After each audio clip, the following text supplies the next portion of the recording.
My name is Ingrid Barnsley, and I am the Deputy Director of the OECD Environment Directorate. I will be moderating the event this afternoon. Before we begin, I'm delighted to give you a quick rundown of this launch of the Global Plastics Outlook: Economic Drivers, Environmental Impacts and Policy Options. Agenda and housekeeping. The agenda will be as follows. Rodolfo Lacey, Director of the Environment Directorate at the OECD, will introduce with opening remarks. This will be followed by a presentation of the key findings of the report by Shardul Agrawala, Head of the Environment and Economy Integration Division within the Environment Directorate. We will then have two discussants whom we're delighted to have with us this afternoon. Professor Roland Gaia, Professor of Industrial Ecology at the Bren School of Environmental Science and Management at the University of California, Santa Barbara, and Miranda Schneiker, Government Lead at the Ellen MacArthur Foundation. The presentation and discussant interventions will be followed by a question and answer session where you, the audience, can pose questions on this fascinating topic. For the Q&A, you can pose your questions in the Zoom Q&A function. I will then ask the questions to our speakers, and we will also be joined by a number of authors from the OECD team who prepared this report to answer some of the more technical questions. We will also have a dedicated team here from the OECD answering some of your most burning questions in writing if we don't have time to answer all in the discussion part this afternoon. With that, I'm very pleased to invite Rodolfo Lacey, Director of the Environment Directorate, to provide opening remarks. Rodolfo, over to you. Thank you very much, Ingrid. Well, good afternoon to everyone. Please let me also welcome all of you for this webinar, where we are launching the first of its kind global plastics outlook that addresses the economic drivers, environmental impacts, and policy options to understand and deal with the plastics pollution problem of the planet. The OECD provides a unique forum for environmental policymakers to discuss problems, share best practice in environmental policies, and compare progress. Since the early 90s, we have also informed our policy advice through our in-house global environment economy modeling. But environmentally focused outlooks are an integral part of the OECD-wide palette of outputs, bringing together state-of-the-art modeling and comprehensive policy analysis. The report that we are launching today, you can see here on my screen the cover of the report, the highlights, the brochure that we produced for that, contributes an important additional steps in the transition to a circular economy, this new paradigm that we are supporting with OECD work. We know that plastics are an extremely useful material, yet the sheer magnitude of plastics consumption in our societies bears important drawbacks. There are significant environmental pressures throughout the plastics life cycle, from production to end-of-life management. The OECD's Global Plastic Outlooks intends to inform and support policy efforts to combat plastic leakage. The report qualifies the current production, use, disposal, and key environmental impacts throughout the entire plastic life cycle, as I was explaining, and identified opportunities for reducing the negative externalities, the environmental negative externalities. It also investigates how plastics use and waste have been affected by the COVID-19 pandemic across sectors and regions. Our report finds that the plastic use has doubled in just the past 20 years to 460 million tons. It is worrying that single-use plastics and applications with lifetimes under 5 years make up more than 50% of all plastic waste. And we realize that the carbon footprint of the plastics life cycle is also significant, contributing 3.4% to global greenhouse gas emissions. The Global Plastics Outlook is also very timely. Let me say that, because in the current policy context, this will help the discussions for a possible international agreement on plastics. Building upon the various commitments that the G7 and G20 processes, government, businesses, and civil society have made to tackle the plastic issue, there is also gathering momentum for a stronger international cooperation on plastics.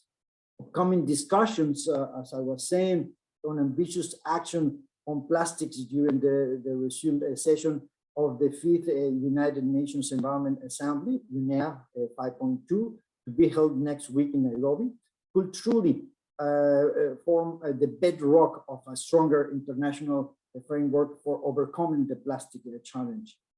While today we are focusing on the present situation, our actions today should be with a view of the potential impact of the future, including future generations. Therefore, this first report of the Global Plastic Outlook will be completed by a second equally detailed report, which will include projections to 2060 and a detailed scenario analysis to better understand the cost of action and inaction today. So this is just the beginning of a myriad of reports and publications that we will do. I hope that the Global Plastics Outlook will serve as a point of reference for scaling up international as well as domestic action by providing the necessary economic and policy analysis for the fruitful policy debate. Well, thank you for your attention. And now I would like to give back the floor to Ingrid. Thanks very much, Rodolfo, for these introductory remarks.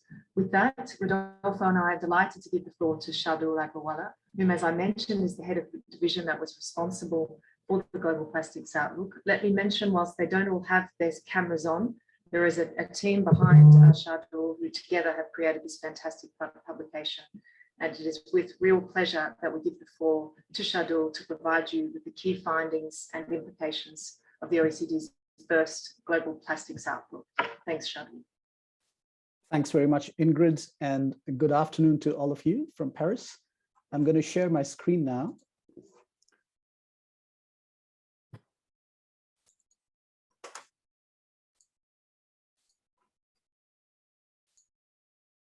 So I hope you can share my screen. So in the next 20 to 25 minutes or so, I'm going to walk you through some of the key messages from the Global Plastics Outlook. But before I do that, I wanted to situate this work in a much broader context. Just to give you a very brief history of plastics in less than 1 minute, the first manufactured plastic, Parkasine, was manufactured in the mid-19th century and found applications as a clothing waterproofer and as a substitute for ivory. 50 years later, we had bakelite, which was the first synthetic plastic that was made, and it found applications, for example, in radio receivers and telephone and so on. But the modern era of plastics started only in the wake of the Second World War. And we started tracking the production of the large-scale production of plastics only in the year 1950. This is a photograph from Life magazine in 1955, which celebrated the dawn of the culture of throwaway living and how disposable items could cut down household chores. Another cultural reference is the movie The Graduate in the late 1960s. There's a great future in plastics. And indeed, there has been a great future in plastics. Our use of plastics between 1950 and 2019 grew by a factor of 230. Now, with this growth in use of plastics, there has been bubbling concern about the environmental implications of plastic pollution. And those concerns go back to the 1970s at least, if not earlier. And to look at what has happened in the last 2 decades, we're using a very unscientific process of looking at search words for plastic pollution using Google Trends. And you can see that there's been interest all through since 2004 up to 2016. But since then, there's been a dramatic ramping up of interest in plastic pollution. And you can see it peaking in 2018, but also very high levels in 2019. And then a rather abrupt decline in 2020 and continuing on to 2021. So why did we have this peaking of interest? And there are probably a number of factors which contributed to it. But I'd like to mention a number of groundbreaking scientific papers which fed to the public concern about plastics. This is a paper from 2015, and our discussant, Roland Geyer, is an author of this paper. The second key paper, again, has his fingerprints on it, but there were other papers also which really catalyzed the interest of the global community about the problem of plastic pollution. But in addition to scientific research, there were documentaries like The Blue Planet, which focused attention of the impact of plastics on wildlife. And there were also iconic images like the one I have here. And of course, with the proliferation of social media, these images also captured public attention. Policy action was also rather swift in these years, coinciding with the peaking of public concern.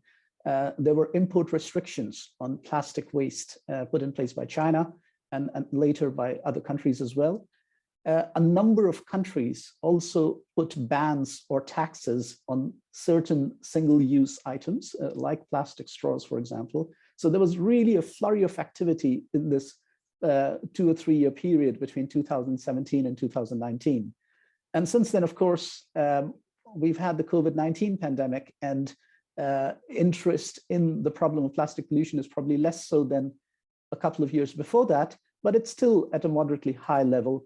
And of course, the new aspect now is the issue of litter and leakage coming from single-use plastics like face masks. So that's just a broad context of in terms of situating this report. And then you might ask that if a lot of scientific research has already been done, public attention has already been focused on the problem, and policymakers are acting, why do we need another report? And I'll give you 4 reasons for that. First, plastics are often treated as a composite issue, but we need to better understand the different polymers, the different applications of plastics, and also the heterogeneity of plastic waste to truly address the problem of plastic pollution. Second, we need to better address what are the economic drivers of plastic demand and how do structural changes in our economy impact the demand for plastics. Third, with the COVID-19 pandemic, a key question is, of course, what are both the immediate impacts of the pandemic, but also the long-term impacts of the pandemic on plastic use and waste generation. And finally, we need to better understand what are the key levers to reduce the environmental impacts of plastics. And these 4 aspects provide the motivation for the Global Plastics Outlook that we launched today. So the Global Plastics Outlook is the first report that we are aware of to comprehensively map the life cycle of plastics globally. It offers a very high level of granularity, looking at primary and secondary production, 14 different polymer categories, and a vast range of applications. It also looks at both macro and microplastics. It also offers detailed insights on what happens when plastics leak on land, in our water bodies, and in the atmosphere.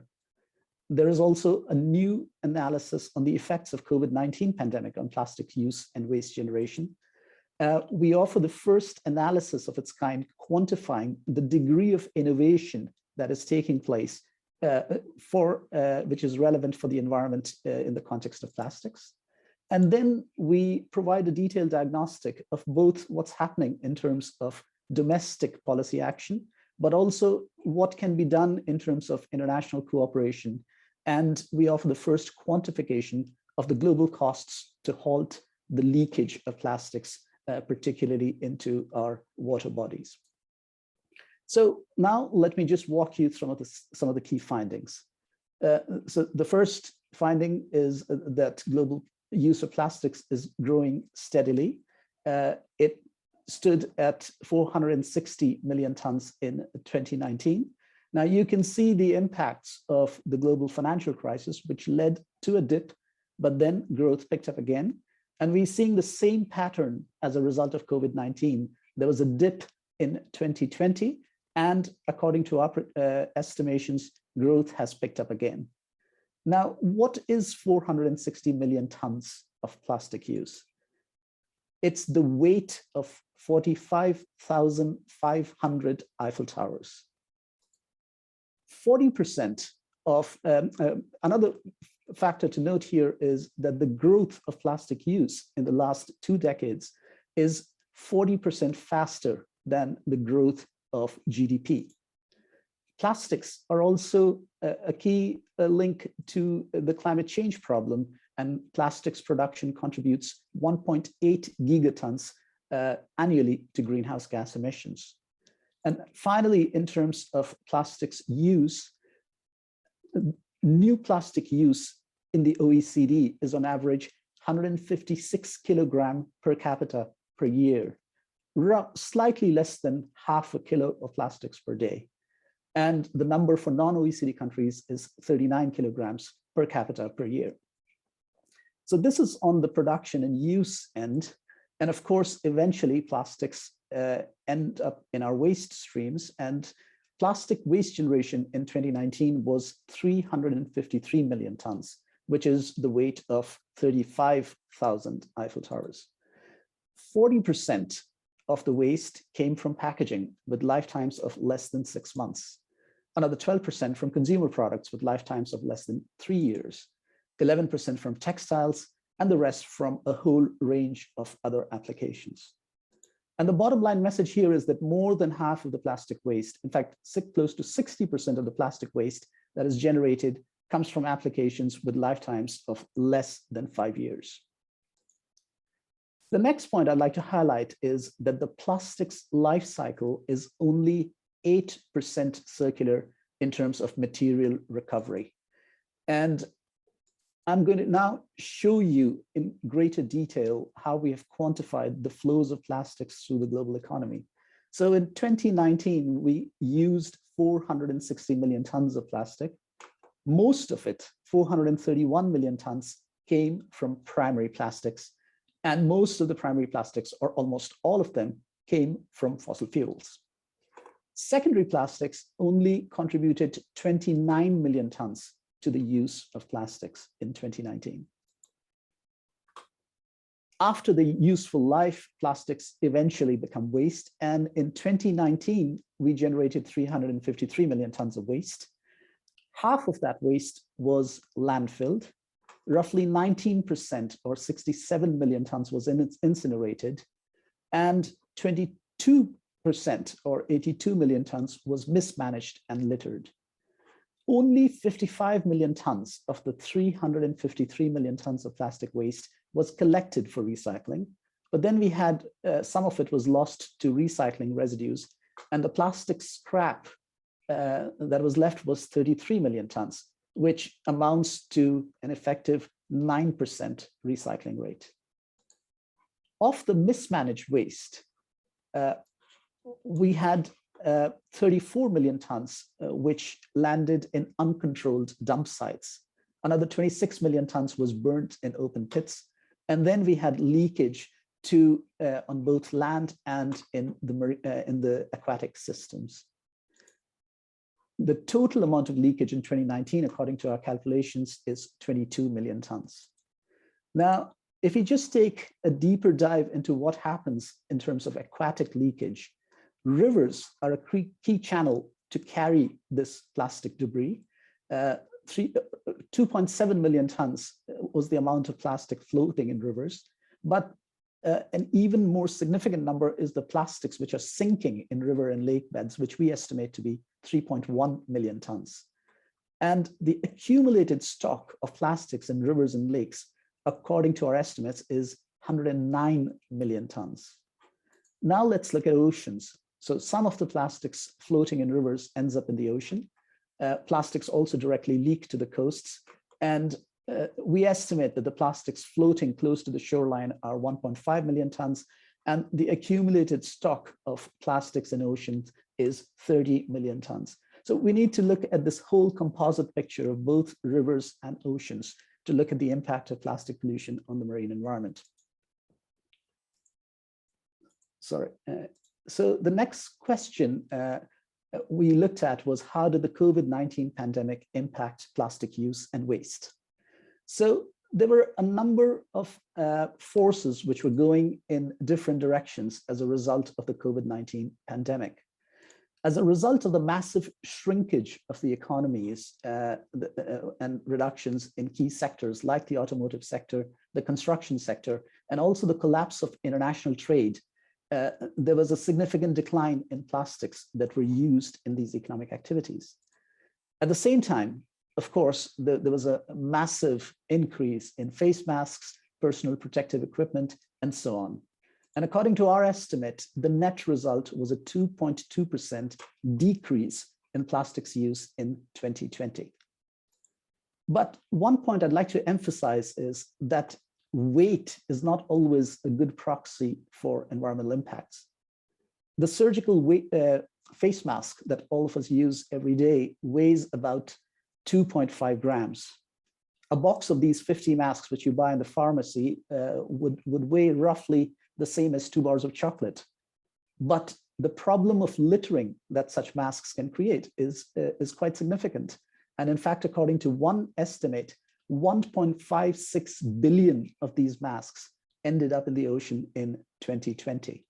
And this underscores that we need to, while we look at the weights of plastics, unlike climate change and air pollution, where the environmental externality is directly linked to weight, in the case of plastics, the picture is a lot more complex. So what can we do to intervene? And we have identified 4 key levers. First, to bolster markets for recycled plastics.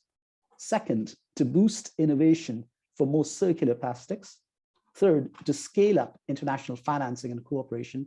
And finally, to increase ambition of domestic policies. Let me address each of these in turn. So looking at the issue of markets for recycled plastics, this has been the trend in the use of primary plastics from 1990, when we consumed roughly 130 million tons, to now where we, in 2019, where we consume 430 million tons. Now, secondary plastics use has quadrupled in the past couple of decades, but it still remains a very small share, only 6% of total plastics production. So the next question is, why is that the case? And that's because there are a number of barriers to higher recycling. The costs of collecting, sorting, and processing plastic waste to transform into secondary plastics remains very high and is at a disadvantage when compared to the cost of primary plastic production. There's also a lack of a differentiated demand of secondary plastics from primary plastics. They're often competing in the same space, and often secondary plastics are at a significant cost disadvantage. Secondary plastics manufacturers also tend to be much smaller firms and are much more vulnerable to market forces and price fluctuations than primary producers. So there are a number of factors which put secondary plastics production at a disadvantage. So what can be done about it? We offer a number of recommendations. First, we need to have measures to increase the demand for secondary plastics through policies like recycled content standards and green procurement. At the same time, we need to have measures in place to lower the cost of secondary production, and schemes like extended producer responsibility schemes or support for R&D and so on go in that direction. We also need to improve the quality of secondary feedstock, because this is a major concern with regard to the uptake of secondary plastics. And here policies relating to eco-design or information requirements and bans on hazardous substances can play a very important role. To close the plastics loop, we need to clean the loop as well. And finally, we need to level the playing field. We need to put a price on the environmental externalities concerning the use of primary plastics. Now let me come to the question of innovation. So as I mentioned in my opening, this is the first analysis to quantify the different dimensions of innovation related to the environmental aspects of plastics production and use. And we have looked at different types of plastics innovation. So this is the trend in terms of innovation with regard to bio-based feedstock. Now, in light blue, you have innovation with regard to conversion or disposal of waste and leakage removal. And you can see a steady increase and then a plateauing in recent years. Now, these two are environmentally related, but they're not about closing the material loops of plastics. This one, which is on waste recycling, sorting, recycling, and recyclability, shows the innovation that's taking place in this aspect. And you can see a significant ramping up of innovation in recent years. And finally, we have waste prevention, reuse, repair, reduction, durability. And you can see the increase. And now you can see that circular plastics innovation, which is the part in blue and green, is about half of the total environmentally related innovation.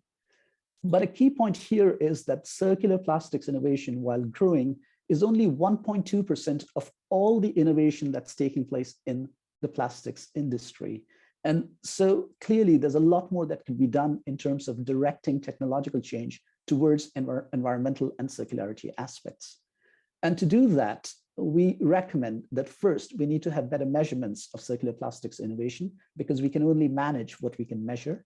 We need to strengthen framework conditions for such innovation. We need to price the environmental externalities of primary plastics, because it sends a signal even to the markets for innovative activity. And we need to strengthen policies to incentivize design for circularity, boost demand for secondary plastics, close plastic loops, and curb plastic leakage. Now, coming to the issue of international financing and cooperation. We estimate that closing plastic leakage pathways in low and middle income countries will cost 25 billion euros annually. But at the same time, we'd like to emphasize that international cooperation needs to be much broader than financing for waste management, because the plastics value chain is increasingly interconnected and globalized, and it requires coordinated action among countries. So what needs to be done? First, we need to mobilize all sources of financing, including official development assistance, to close plastic leakage. Second, we need to ensure that to make these investments effective, we also have effective legal frameworks in place to enforce disposal obligations. Third, we need to emphasize upstream action at the same time to enhance plastics circularity. And here, international alignment of design approaches, product policies, regulation of chemical substances across countries are some of key elements that would be needed at the international level.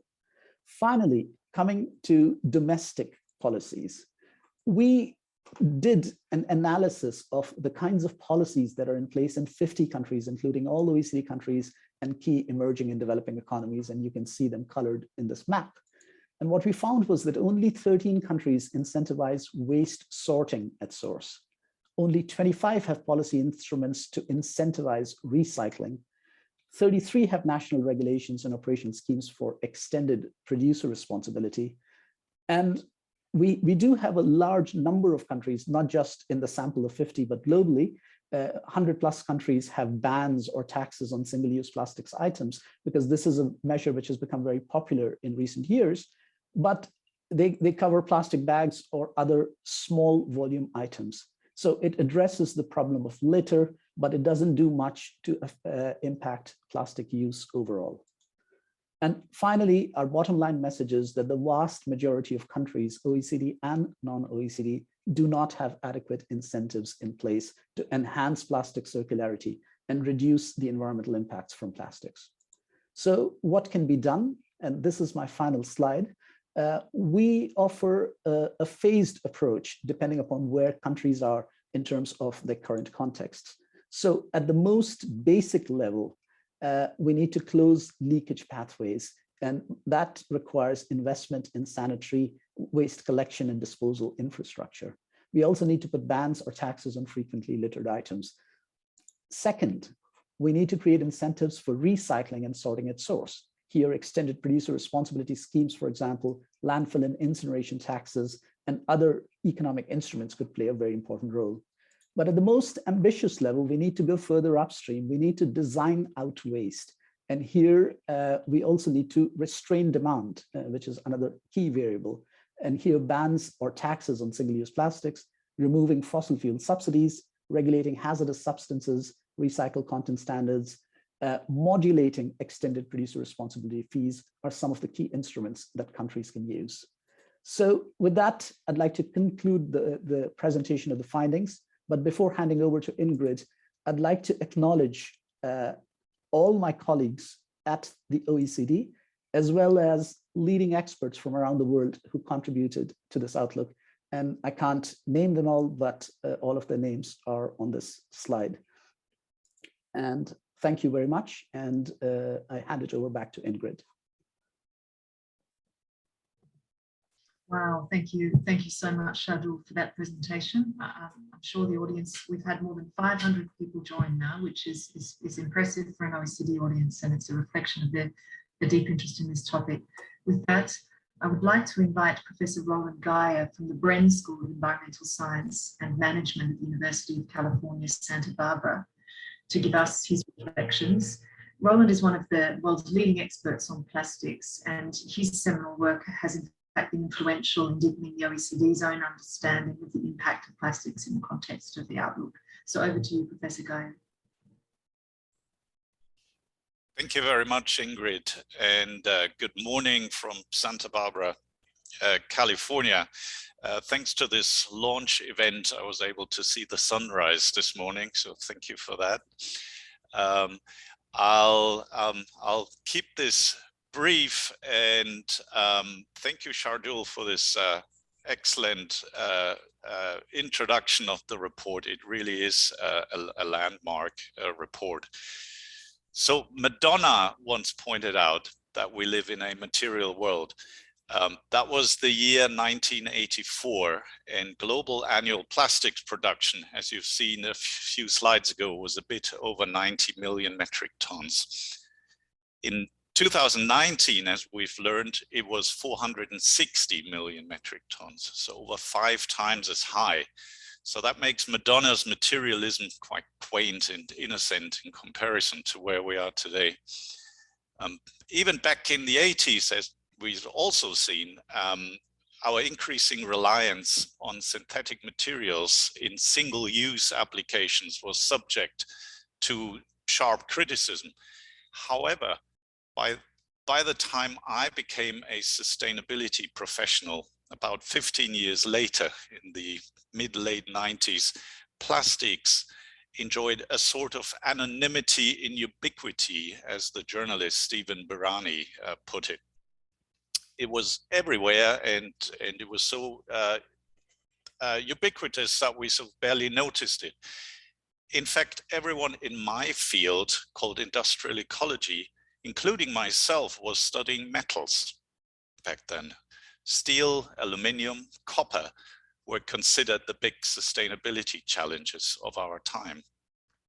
So when I finally shifted my attention to plastics around 15 years ago, I was stunned to find out that every year we produce 7 times as much virgin plastic as we make virgin aluminium.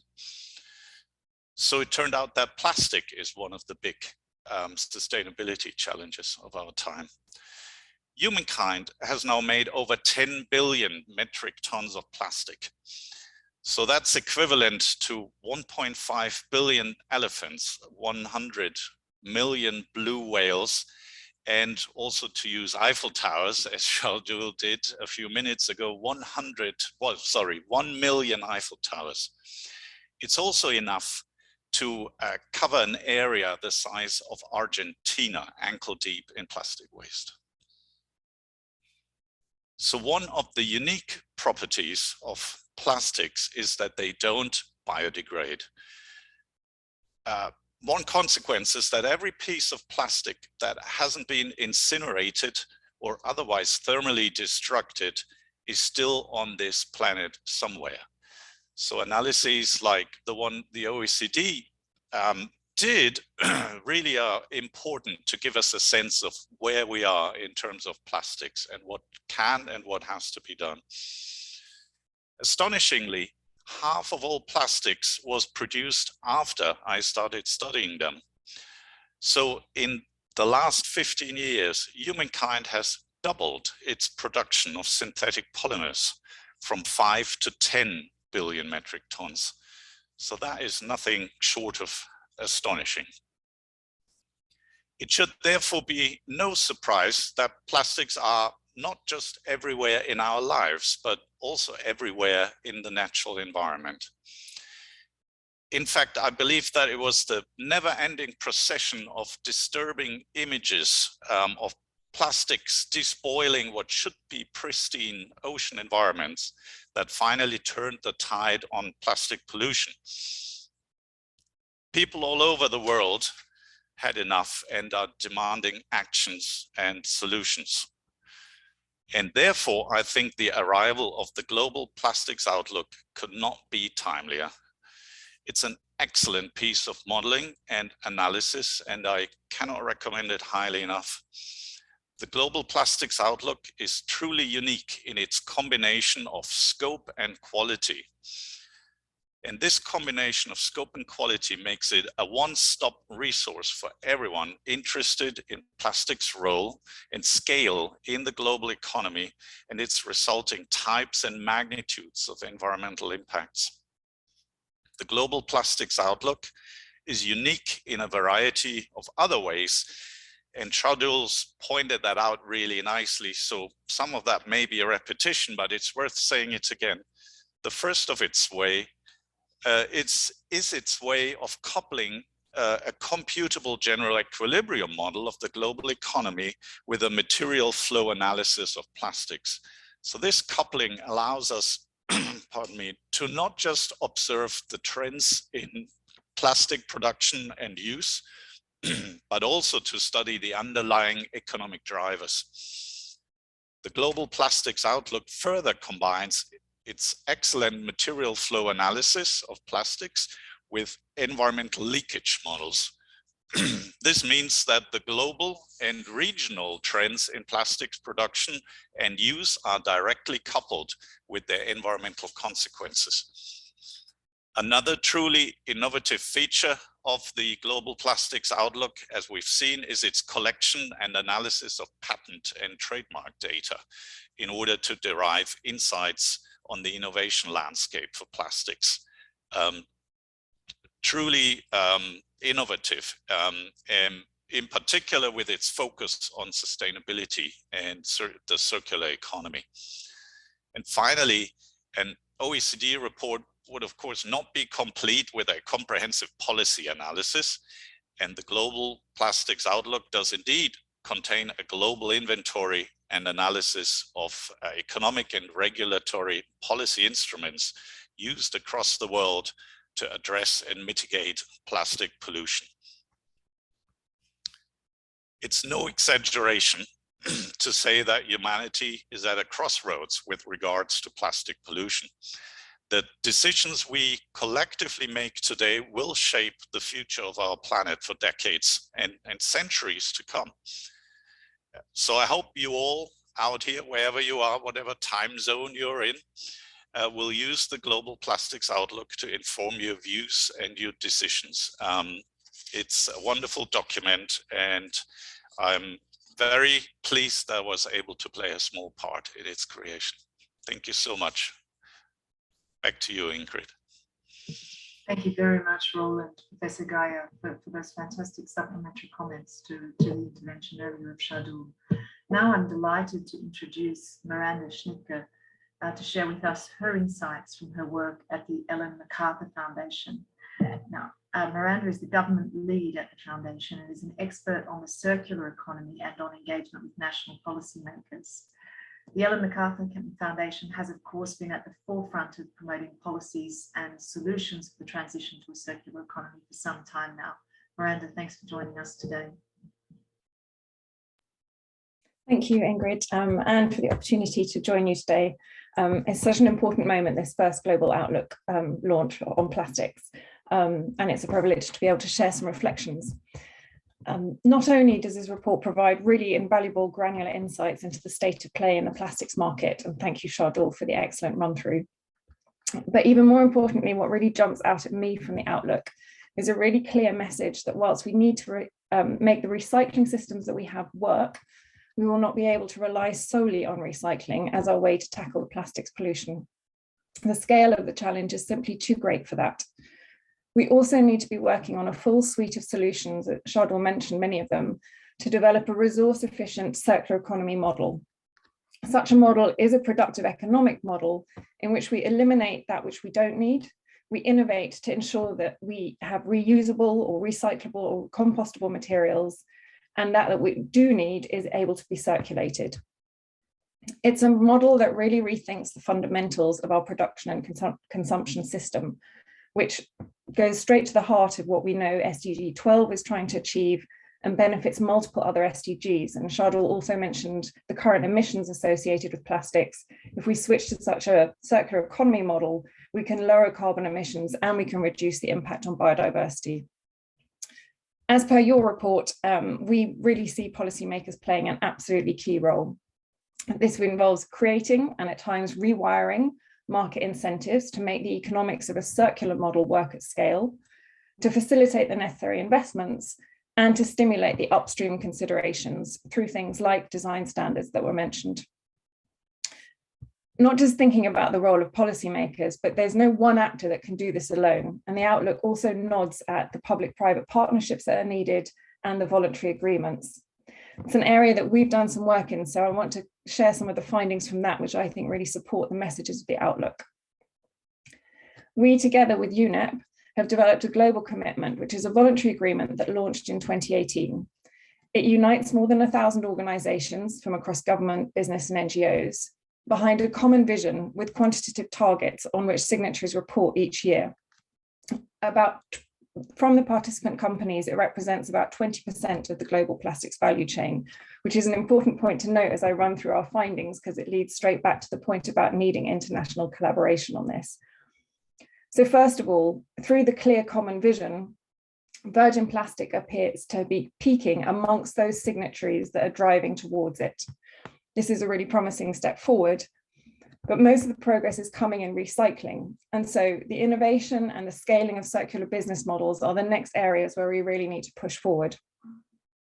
The business innovation opportunity, to give you an idea, in reusable packaging alone has been estimated to be around $10 billion US. And that's benefits coming from a multiple range of things such as brand loyalty, cost saving, optimized operations. And I noted some of the societal benefits earlier. But third, as also noted in the report, these voluntary mechanisms are not going to be enough. They're delivering really positive progress, but they won't get us there. Domestic policy action and agreement at a global level is absolutely key. So on looking at the report, it's just been fantastic to see not only the insights, but also some of the recommendations. In our work, we've seen that to make the economics of recycling work at scale and to support that secondary material market, which is so important, things like mandatory fee-based EPR schemes play an absolutely essential role.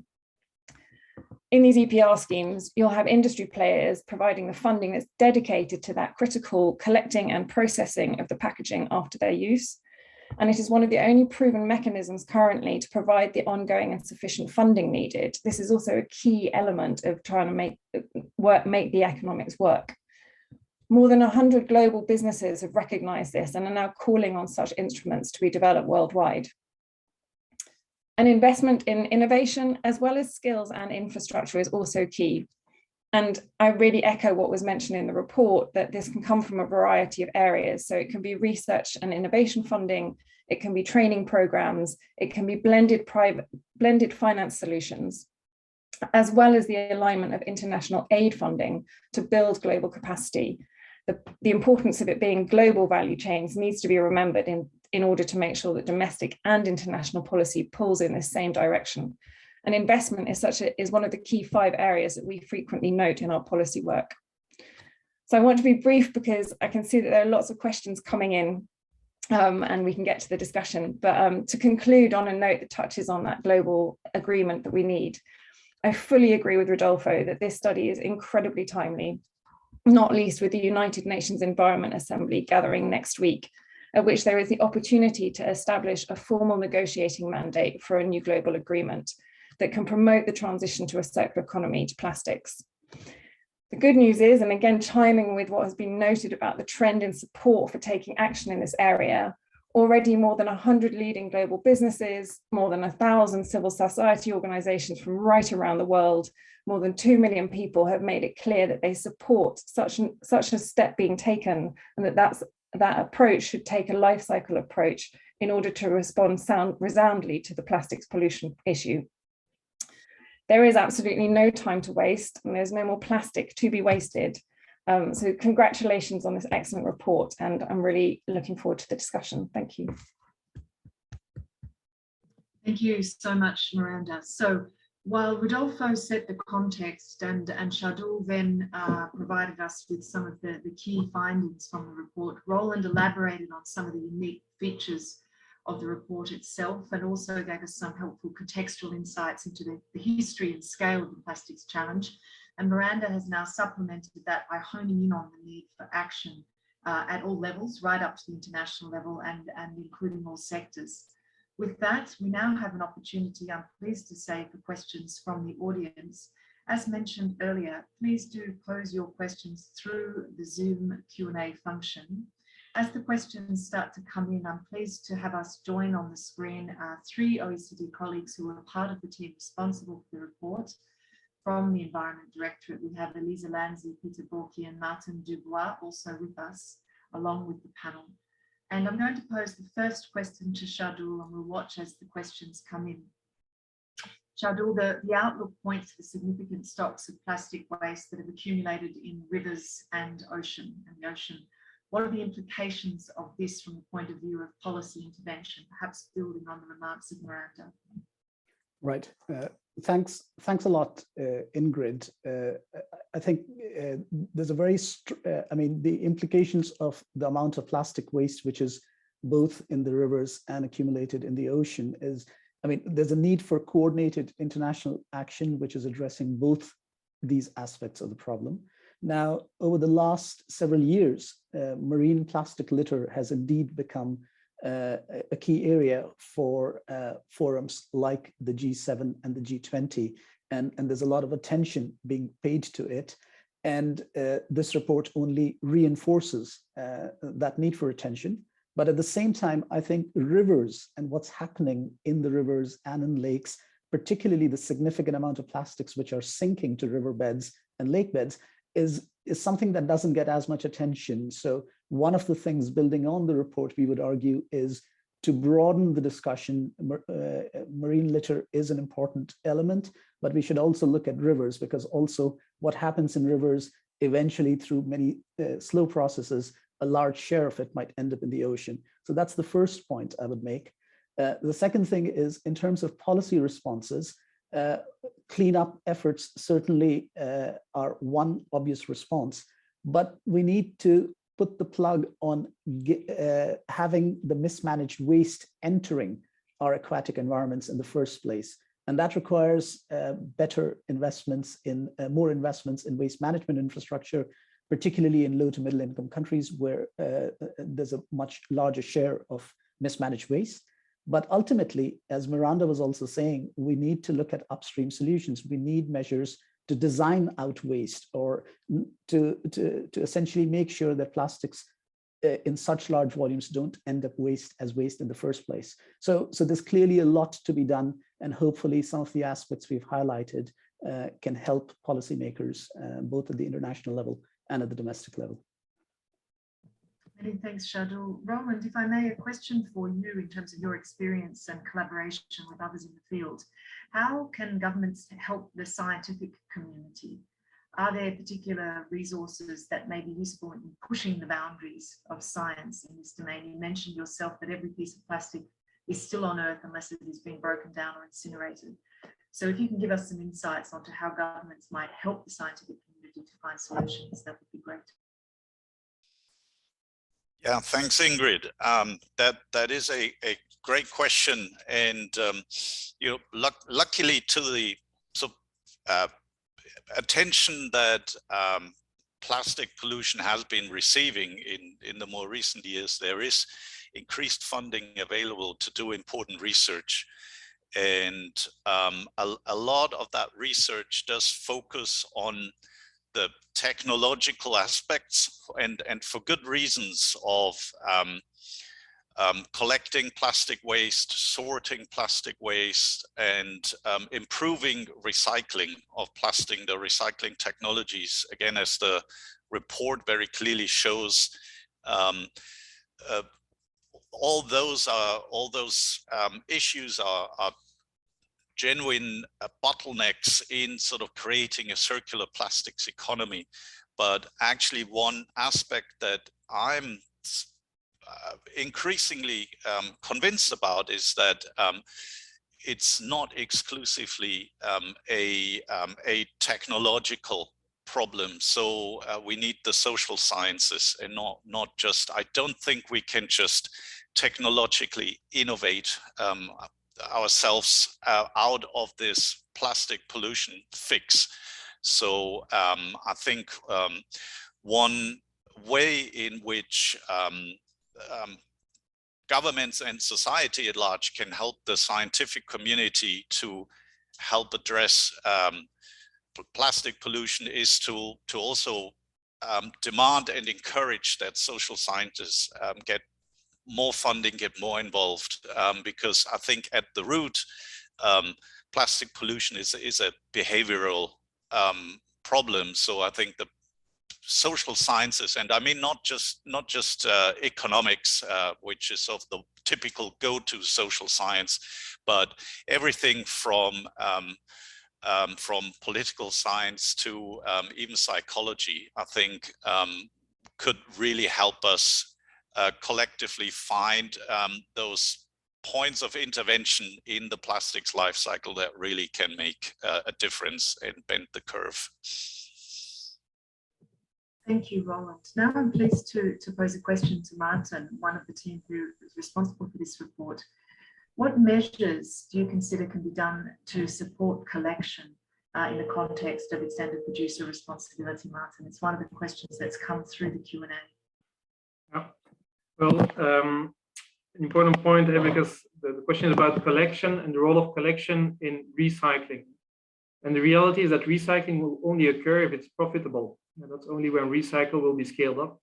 And in order to make it profitable, the right economic incentives need to be there. And extended producer responsibility is one of the key elements that creates a financial mechanism which supports recycling in a sustainable way. Other instruments are, for example, pay-as-you-throw, which directly incentivizes sorting. Deposit refund schemes, etc., can also incentivize collection.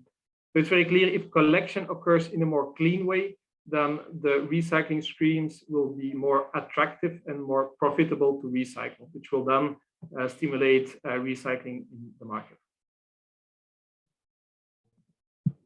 Thank you. Thanks very much. Now I'd like to ask a question to Miranda, if I may. A number of the participants in the Q&A have referenced the discussions that will be taking place in the context of the UN about a possible plastics agreement.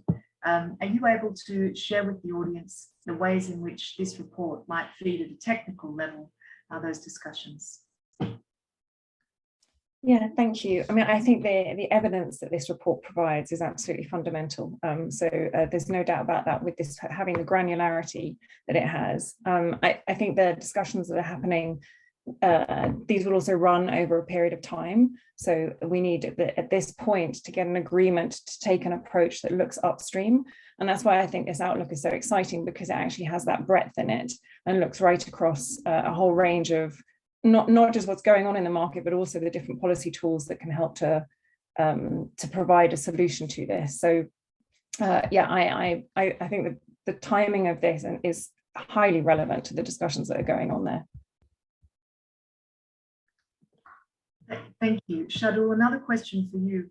As we've seen, and you pointed this out in your presentation, there's been a significant rise in interest in a policy agenda in plastics in recent years. And this was pointed out also in the remarks of Miranda earlier. Where would you say we've seen the most progress in recent times, and where do you see the greatest need to ramp up policy action, Shardul? Thanks, Ingrid. So I mean, there has indeed been a lot of policymaker attention also coinciding with the peaking in public attention. And that normally doesn't happen so rapidly if you look at other problems like climate change or air pollution, where scientific evidence builds up over a much longer period of time and policy reactions are much slower. In terms of where progress has been made, I think it was quite amazing to see the number of jurisdictions which put bans or taxes on certain single-use plastics. And that was quite remarkable. I think according to the UN, there are 100+ countries which have these measures in place. And by and large, these measures are quite effective in curbing the use of the items that are banned or taxed. The one point to note here is that these policies need to be designed carefully, because we also need to take into account the environmental implications of the substitutes. So it is important to design the policies in a way that we lessen the overall environmental impact, and that we don't just shift the burden from the plastic bag to something else which might also have environmental consequences. But this is one area where a lot of progress has been made. Another area which has been quite dramatic is import restrictions on plastic waste. And that has been extremely consequential. And the impact on trade flows of waste has been extremely remarkable over the last 3 or 4 years since these restrictions started coming into place. And what it has led to is a focus on two things. One is to ensure that plastic waste does not go to jurisdictions which don't have the capacity to manage the waste in an environmentally sound way. So to avoid dumping in a way, coming from certain countries to certain other jurisdictions. And it's really put that problem at its center.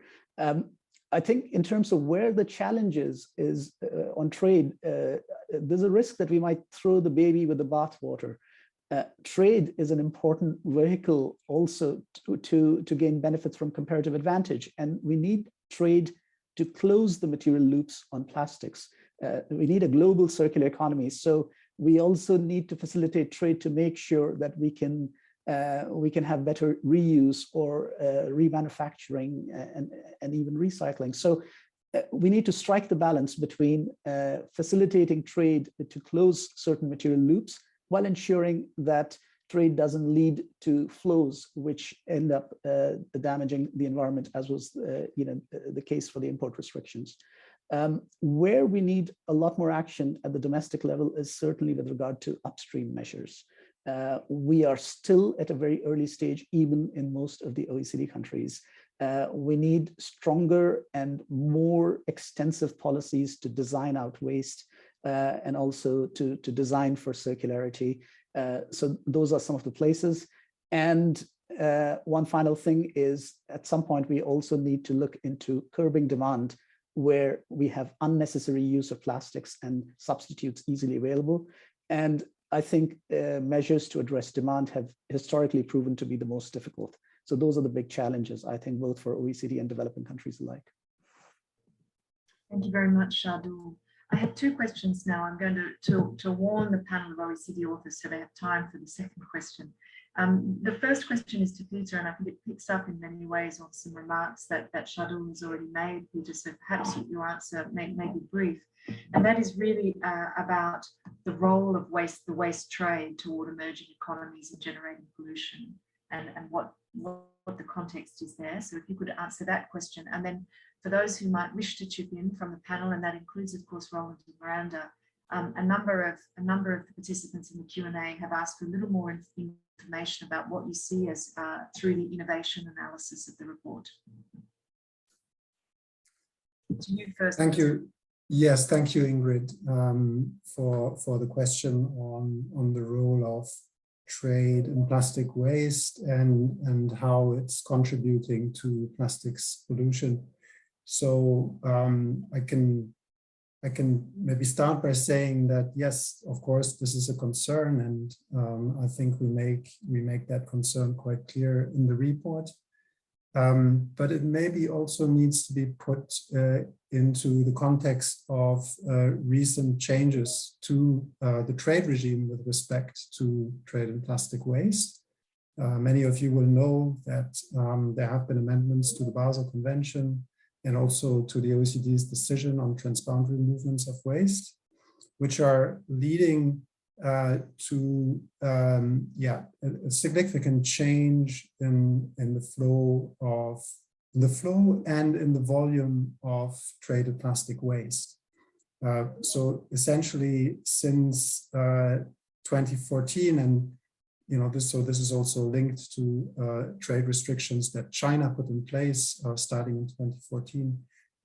The global volume of trade in plastic waste has reduced from exports representing 5.3% of global plastic waste to 1.8%.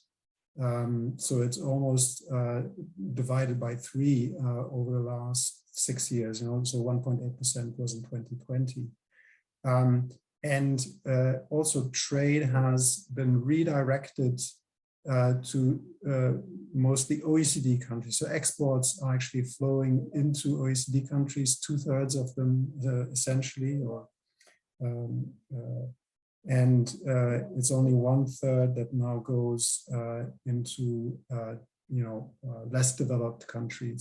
So their policy action has been undertaken and it's showing some results. Of course, leakage is still occurring and more needs to be done, but the trend is positive. Thank you. I don't know, Shardul, whom from the team might like to give a few additional insights on innovation. I can do that.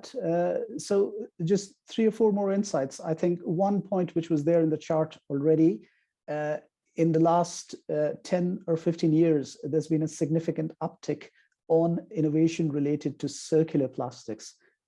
So that's been one jump. Before there was a lot more on bio-based feedstock, for example, but now there's much greater emphasis on circularity, and that's a good thing. But the second point is what I already presented, which is that innovation, while growing, is a very, very tiny sliver of all the innovative activity that's taking place in plastics. So there's a tremendous opportunity to direct the technological change that's already occurring in plastics towards circularity and towards things that are of direct relevance to plastic pollution. And the third point I'd like to make is that in the report, in the full report, you will see an example of where we showed that policies that countries put in place actually have an impact on stimulating innovative activity. And we give the case of Germany, where there was a law that was passed on packaging, and it led to an increase in innovative activity. So policies matter for innovation. And finally, we'll be releasing a much more detailed report on innovation just in a few weeks, and you'll have much more detail on this work. Thank you. Roland, Miranda, I saw you both nodding. Would you like to make any additional remarks in relation to innovation? Perhaps Roland first, then Miranda, following the order of the panel, thanks. Yeah, thank you. Happy to. Yeah, I really want to second what Shardul just said, is that policies really do have a tremendous impact on innovation and the direction in which innovation is going. So I think that connection between policy, domestic policy and international policy agreements, and long-term, midterm and long-term trends on innovation cannot be understated. So I think it's really, really important for policymakers to see that. And we've seen it with renewable energy. I think where we are today with renewable energy, we would not have been with this with consistent and massive policy support that started decades ago. And the same, I think, now we see with the electromobility transformation that is occurring globally. And again, it wasn't just a handful of intrepid entrepreneurs that made that happen. It was actually very smart and very innovative policy that sort of helped create the innovation, unleash the innovative forces of industry. So I think the relationship there is really important. And again, as Miranda said earlier, and I think everyone on the panel, so while it is really important to stop the leakage of plastics at the end of the life cycle, I think the policy efforts and also the innovation efforts should be eventually be redirected upstream, which I think is where really the most effective changes can be made as early as possible in the life cycle of plastic and the goods they are used for. Thanks, Roland. Miranda. Yeah, thank you. I'll just add on the innovation side that building on what Shardul was saying, it's not only a question of looking at material innovation, but if we take this circular economy approach, we have a real opportunity to rethink the product, the packaging, and the business model. So I can't stress enough actually how much innovation, and that if you listen to some of the statistics, it's deeply depressing actually, you know, the chart that Shardul showed about how much leakage there is, but on the positive side, there is so much technology and know-how. So if we change the way we look at this, there's a huge opportunity to rethink what we're putting on the market. And I'd also add that I fully agree that there is a cultural element to this, and there are certain roadmaps, government roadmaps that have been put out. I was looking recently at a roadmap that Chile has put out that notes the importance of building up the culture of a circular economy as well. But I'd add to that too that if you follow through on the thinking of upstream and what gets put on the market, that's where business and policy really are at the start of that chain. And so the choices that are made around what is designed and what is put on the market is absolutely key. And from that, obviously, we will make our choices as well. But that's why I think it's so important to put so much emphasis on this newer area. And I echo what's been said about it's innovative, and therefore in the policy space, there is a lot to come that we haven't quite seen before, and that we might not know all the answers to yet, but that's exactly the space that we need to head into if we're going to fix this.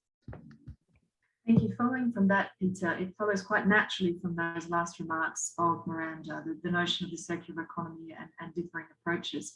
To what extent can developed economies really encourage or require developing and emerging economies to achieve their growth and prosperity ambitions through circular economy principles, without, in preference to say linear models, without themselves really going through their own full reconfiguration of their economies and industries? Can the developing world lead in this instance, or must we yet again see the industrial and information revolutions take place in the developed world? And then I have a last question for Elisa. Thank you, Ingrid. Well, essentially, I would say we don't really have time. You know, both OECD and less developed countries need to go circular, you know, as quickly as possible in plastics. It's clear that the more developed countries, which are typically among the OECD group of countries, have a role in maybe leading and demonstrating what works, but also helping to set standards at the international level that help to align such things as product policies and efforts to incentivize, you know, better product design for recyclability and circularity. As well as, of course, and I think this has been said before, OECD countries have a role in using official development assistance to leverage the financing that will be needed to make economies and global plastics, global value chains for plastics more circular, and supporting developing countries in those efforts. Thank you. Elisa, a quick question from the audience before we wrap up is whether the outlook quantifies environmental impacts of plastics beyond leakage. Yes, thank you very much. Indeed, we've tried to quantify other environmental impacts, and specifically the global greenhouse gas emissions that come from the use and disposal of plastics. So both throughout the production phase, but also in terms of waste management. So for instance, through incineration. What we find is that overall, the emissions are quantified as around 3.4% at the global level.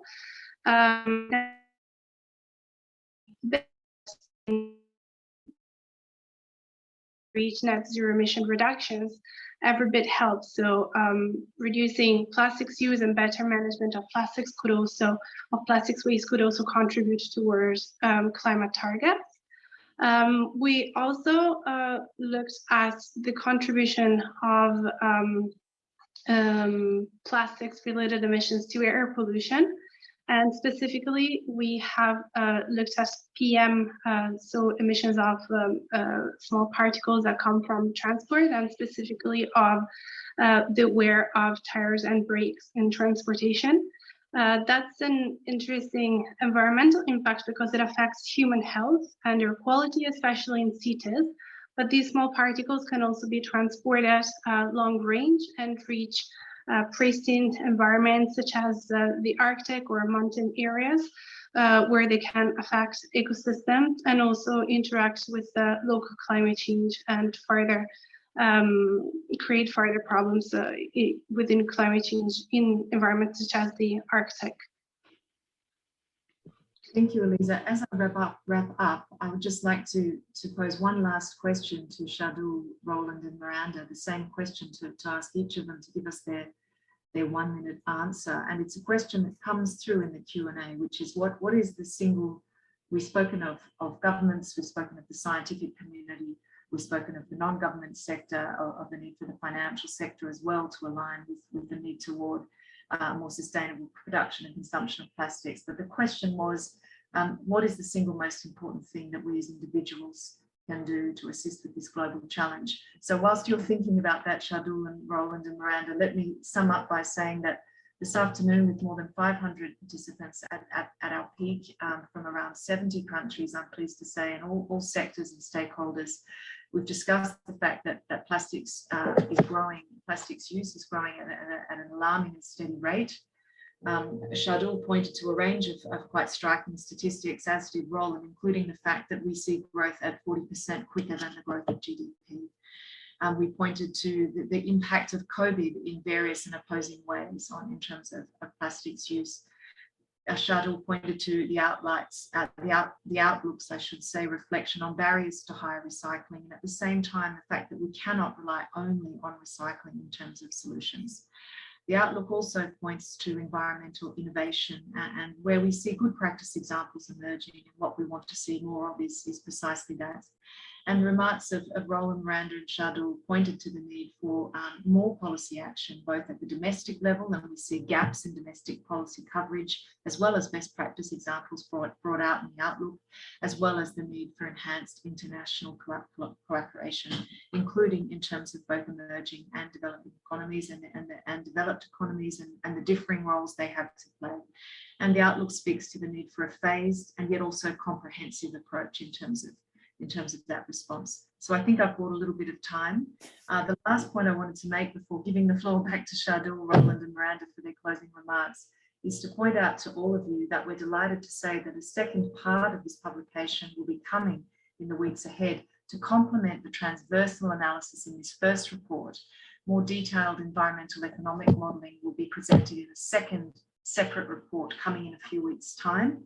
This second report makes projections of plastics use, waste, and key related environmental impacts out to 2060 under a range of scenarios. And the scenario analysis will also consider the environmental benefits and economic consequences of more ambitious policy action on plastics. So I hope that we've whet your appetite to come back and join us in around hopefully late May, early June this year for the second publication. With that, perhaps we'll do it in reverse order this time. Ladies first. Miranda, what's the single most important thing we as individuals can do? This is such a good but tricky question. I think it's really, I think about it in terms of that as individuals, we wear multiple hats. So in your private day-to-day, obviously, if you can engage and support products on the market that are helping to eliminate plastic waste or keep it in circulation, then do so if you can, if that is on offer to you, and to play our part in the collection and sorting systems that wherever you live in the world, if you have something like that on offer, we are part of that system. But then also in our work capacity, you won't be surprised to hear me say that take that circular economy approach in what we are doing in our work. I imagine there's multiple sectors dialed into this, but bearing in mind, it's how you think about it. So can you design out waste and pollution in what you're doing? Can you contribute to keeping the products in use? And can you contribute to the regeneration of the natural system? So the two hats. Thank you. Roland, up to you. Yeah, I'll try and add to that. I think as as individuals in households, I would say,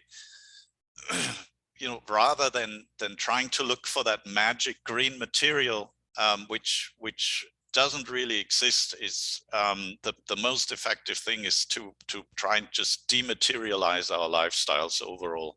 Mm-hmm. And that sort of the way I'm trying to live this is to sort of consciously reorient my spending, my discretionary spending, from stuff to non-stuff. So pay spend my money on experiences, on people's time and skill, rather than accumulating more things. So that's, again, as an individual, and then we've seen how important policy is. And we know that this problem is too much and too difficult and too hard for individuals to leave them up to solve that. So I think the other thing you can do as an individual is to lend your vocal support to the policymakers and politicians that are really trying to level the playing field and change the policy landscape in support of circularity and dematerialization. Thank you, Roland. And Shardul, the last word with you as the lead author of the report. And let me take this opportunity on behalf of myself and Rodolfo Lacey, the Director of the Environment, to thank Roland and Miranda for joining us and to congratulate the team, Shardul, those on camera and those behind the scenes, for a remarkable piece of work. Over to you, Shardul, for the last remarks. Thanks very much, Ingrid, and let me also thank Miranda and Roland and my three colleagues who are on the panel, Elisa, Peter, and Martin, but also the larger team behind us who've contributed to this report. In answer to your question, Miranda and Roland have already addressed most of the key points. I would reiterate, if you can get your happiness through experiences rather than owning more stuff, I think that's the bigger philosophical question, I think, which all of us probably struggle with. But there might be some specific things also as a consumer of shampoos, for example. I mean, now there's a trend towards refilling instead of, so you still consume your shampoo, which is what you need. You don't need the plastic bottle each time that comes with it. So it might require a bit more effort, but there's a growing product space, for example, where you have refillable products within the same container you might have at home. That could be one thing. The other thing is share rather than own, and that's a much broader thing than plastics. But this is something that could be very helpful. Finally, read labels. Try to see how much recycled content is there, what harmful substances are there, because governments are trying to influence our behavior. But one of the ways they communicate is through information they share with us. But if we don't read that information, then it's very hard to influence our behavior. So that's the only other thing I would add. Thank you. With that, good morning, good afternoon, good evening, wherever you are. Thank you very much for joining us. And please, for all those listening here, you can direct further questions to end.events@oecd.org. And please don't hesitate to check out the plastics webpage of the OECD Environment site. Many thanks and goodbye.